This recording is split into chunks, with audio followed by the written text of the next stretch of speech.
I'm great. First of all, I just want to, on behalf of the football team and the organization, just send our condolences to Betsy Hasselback, to Matthew, to Tim, and Nathaniel. Obviously, their grandchildren.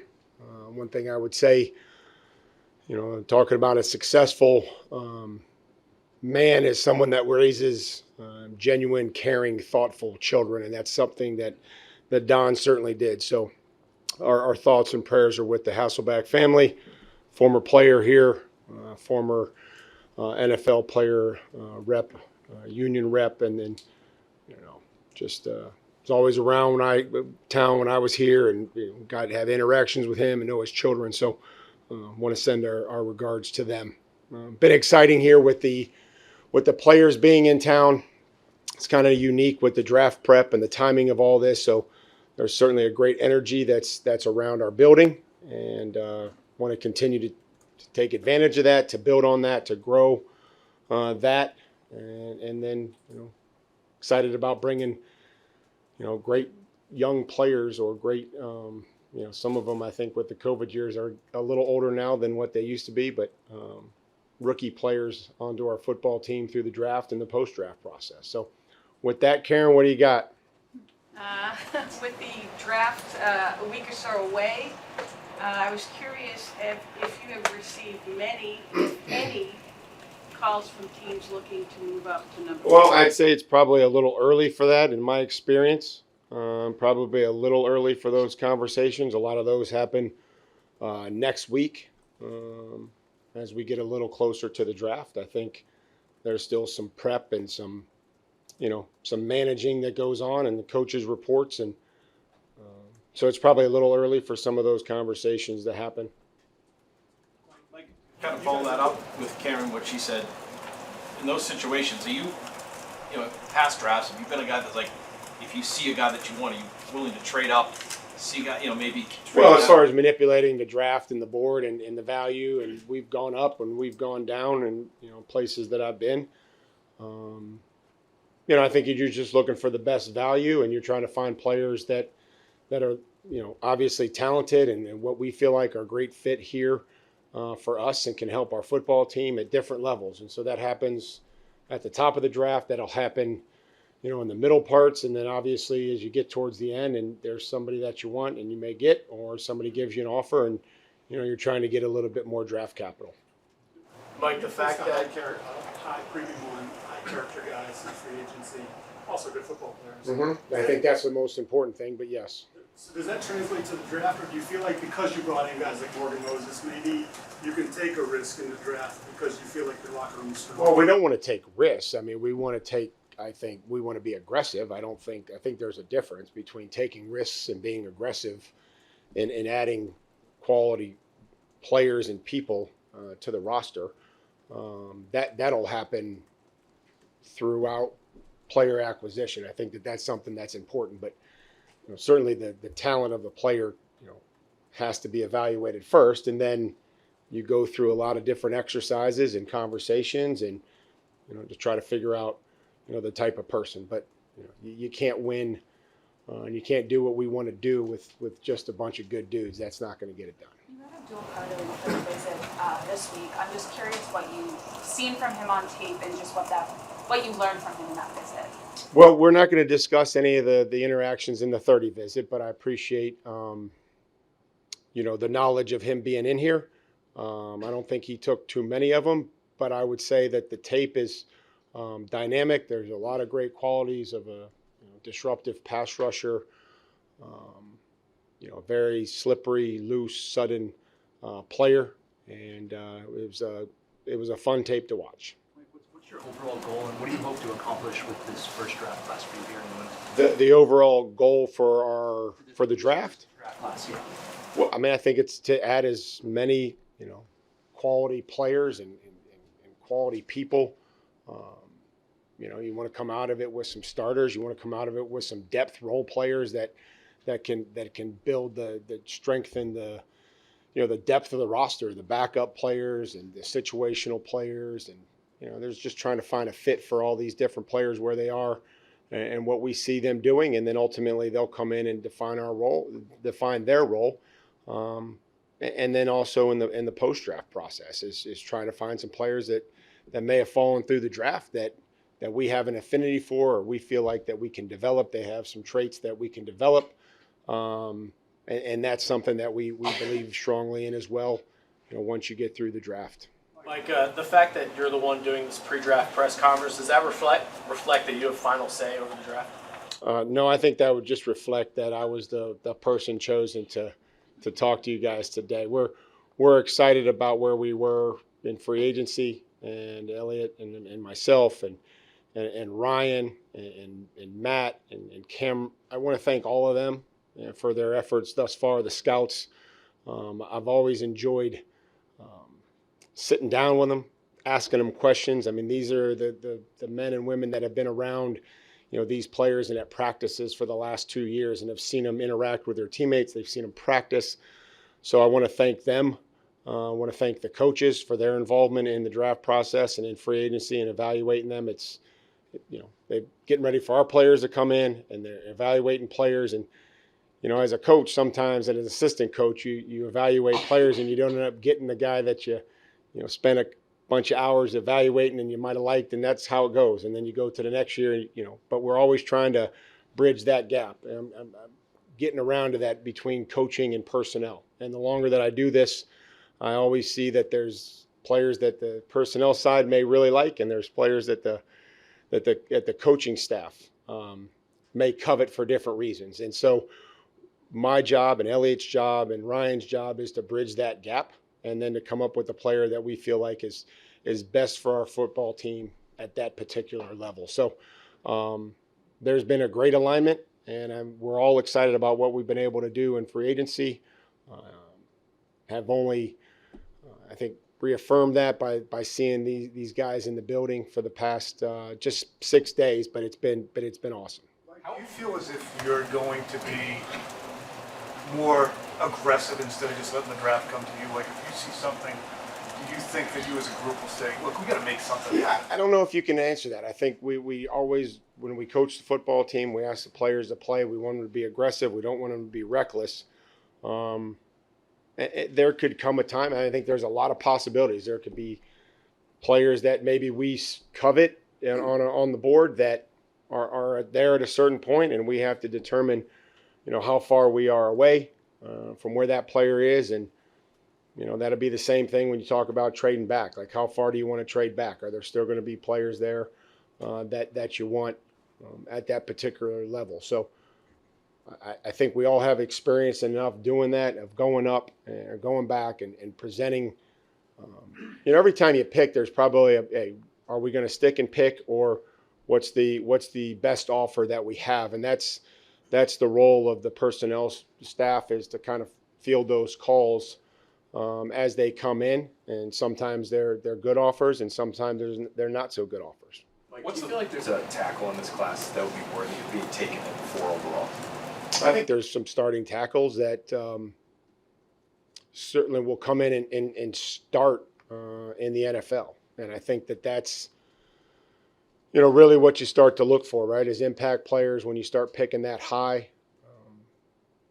What they're going to do for you, what's the impact, what's the position. You talk about premium position. And so then that's where you kind of weigh all the circumstances and end up, making that pick. So do I think that there's starters in this draft at left tackle? Yes, I do. What's the role of analytics in your process, and how do you balance what the numbers tell you versus what your eyes tell you and what your scouts tell you? Yeah, we've, I think you rely on analytics to help you ask questions about what you see on tape. And not only ask questions, but answer and get them answered. And so I think that it's a quick, very good snapshot of what you need to talk about: durability, you talk about height, weight, speed, measurables, time missed. Does that correlate to potential time missed in our league, and the durability? So those are all things that they can give you. You can talk and you can look at certain positions, right, analytically, as it relates to the receivers and their drop percentage, or their ability to gain yards after the catch, or their contested catch, or how much separation yards, right? And then you go to the next position. So every position has a different analytical number or value that we would kind of look at. And then you go back and you watch the tape, and those, when those things are highlighted, you certainly want to make sure that all those things are accounted for. And are there any traits that maybe are translate more to success in the league, or are there some where you think you can work and kind of work them out when they get to the pros? I think production. You start with production and see, guys can make plays at in the college level. Usually that's a good place to start, and then you would obviously just translate to certain things that edge rushers may have. You can look over the course of the last 10 drafts, let's say, and see how those players did with certain scores and numbers, and some of them maybe were more productive and maybe in the NFL than they were in college. That's always one that I have to really focus on and ask why. And maybe it's a different scheme that maybe a guy's just rushing against a team that throws a bunch of RPOs and the ball's out, or not doing as where the passing game is a different passing game. And I just go back to like Daniil Hunter, right? I always use this example. Watched him at LSU. Wasn't a very productive by numbers, but he tested well, and he had the height, the weight, and the speed, and certainly when you look at what he's done in the National Football League, it's been very impressive. So I always go back to that and make sure that if the production's maybe not off the charts, then what else is there that we should be looking at that would translate to being successful in the National Football League? Since we talked to you last 2 weeks ago, do you have a better vision of what the top of the draft might look like and who might not be on the board when you guys are picking? No. I think that, we probably know as much as everybody else and what gets reported. Tennessee's not calling, or Cleveland's not calling, even though I was a consultant there last year. I haven't heard their plans on who they want to pick. So, we'll see as we get closer if any of that information is available. We would love to have it. What has generally been your philosophy in the past on drafting best available as opposed to position and need, and how does that evolve maybe round by round or even year to year? Well, would love for them to align, having the need and having the best player be there. That doesn't always happen, and we certainly want to pick the best player as many times as we can, and the player that we think at that point is the best player, and then we'll figure it out. Maybe you look at one position and we may have some returning starters, or we feel like our starters, or there's depth of that position, but to add premium players when available is something that you should probably always try to do. Like players that are graded, similarly on the board. Like what are some of the tiebreakers that you guys put into account if off the film, maybe they have similar grades? Yeah, there's kind of the ranking system within the grade, right? When you start stacking players horizontally amongst their position, and then vertically amongst their position, and then you start to look at it horizontally, that other players at another position with the same grade would rank higher. So maybe one player over here would lose out to another player over here, even though they're on the same line, to kind of give you an idea. But then within the position, versatility, ability to play another position, some of probably the testing numbers are what we feel like on film, but we try to go through and that's done and finished as far as the vertical process of where we see each player. Mike, when you think back specifically to the first round picks you had in Tennessee, what lessons about what worked with those players and what maybe didn't will inform how you approach this pick at number 4, because it's the highest you've ever had to make? Yeah, what kind of injury? We took a couple guys with injuries that we thought were talented, and maybe what injuries, as they fell and that value got, to the point where we were comfortable taking it. I think that's something that's critical. What's the ability for players to recover from one injury versus another injury, I think is something that I learned. the impact that player makes and demands on a quote unquote first round pick, I think is something that's, just like the quarterback, you have to be the face of the franchise, but everybody's going to be talking about the first round pick from the time that we pick them until, for as long as they're here. So that kind of gets carried with them. And I think you have to have the attitude and the demeanor to handle some of that. Stephon Diggs, I'm just curious that you had him in for the visit and everything. This is kind of the first time you're going to see him actively working out with the group since the ACL tear and all that. I'm just curious what you're seeing in his recovery and how he's doing with that.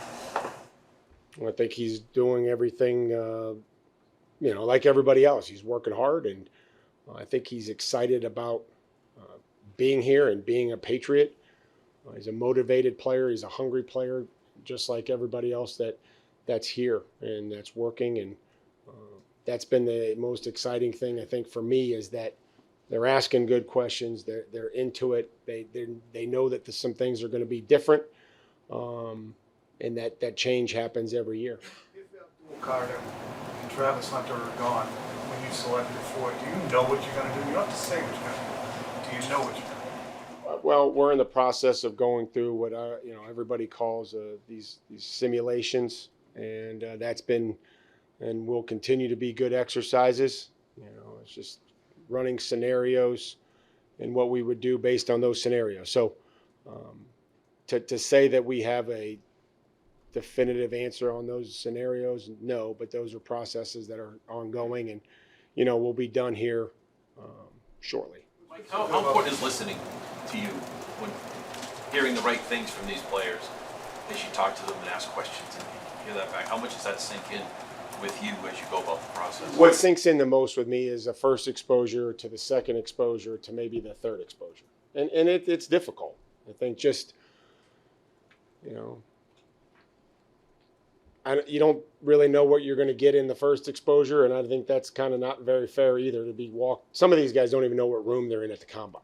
Like, if there's not like a Patriot logo somewhere in the room, it would be hard for them to every single time know which room they're in, because it's just the hallway's tight and there's a bunch of people out there and they get shuttled into a room. Hey, this is so-and-so. Like, I could tell them I'm Tom Curran and they'd be like, hey, nice to meet you. At that point, they just really, there's a lot there. But then the next exposure, they get a little bit more comfortable. And then the next exposure, whether that it's at pro day or the 30 visit, you start to see maybe who they are and kind of what their personality is. Mike, do you have any philosophies or opinions on running backs, generally speaking, and Run where they ain't. That's what I tell the running backs. Whether they're worth like a top 10 pick? Do you have any thoughts on that kind of topic? No, I don't. I think that's individualized based on how good the player is. I mean, how talented and what impact that he's going to make. His ability to play in all three downs, his ability to catch the football, his ability to create mismatches, and obviously then what the team covets. I think that's the most important. Mike, you used the term covet earlier, and you just used it again. Relatively speaking, where you're drafting, how many guys are we talking are under that sort of realm? Well, I think where we're drafting, there's a handful of guys. We're not in the market for a quarterback, so that ought to eliminate anybody that throws the football. But I do think that there is certainly players that we covet at every level. I think that's the thing that we're finding as you go through, and so it's a package. It's a complete package. It's about the player. It's about the person. And most importantly, I think for me, the vision that we have for them and the impact that they're going to make in the locker room and make in the community. Mike, one more, please. Joe Milton. Please stop being so nice. We're just under 20 minutes. Joe Milton, why trade for him? Why trade him when you guys did? Well, we felt like his reps were going to be decreased as we worked through the offseason, and we felt like, just like every other decision, that we're going to try to do what's best for the team, and that's the decision that we ultimately made. And so excited to move forward with Drake and Josh, and that's going to be a tough one for me to continue to say over and over, just Drake and Josh. So I appreciate it, guys. Again, I want to thank our scouts, want to thank our personnel department for getting, I think, me brought up to speed in this process, and our coaching staff. So thanks. You have two Drake and Josh now too. You got Josh McDaniels and Josh Dobbs. It's two to remember. It is way too bad. Double Drake and Josh.